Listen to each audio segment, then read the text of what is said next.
How to download voice message from Messenger on PC or laptop. Hello everyone, I am Bishaka and welcome to our channel. I will take you through the step-by-step process on how to download voice message from Messenger on PC.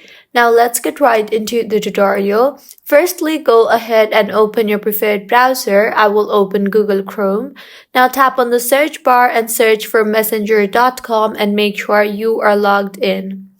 Go ahead and open the conversation you want to download voice message from. Now, right-click on the screen and you will see a pop-up menu. Tap on the inspect option there.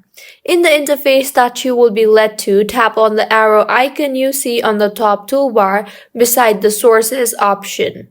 Now further, tap on the network option. On the left side of your screen, you will be able to see the Messenger app.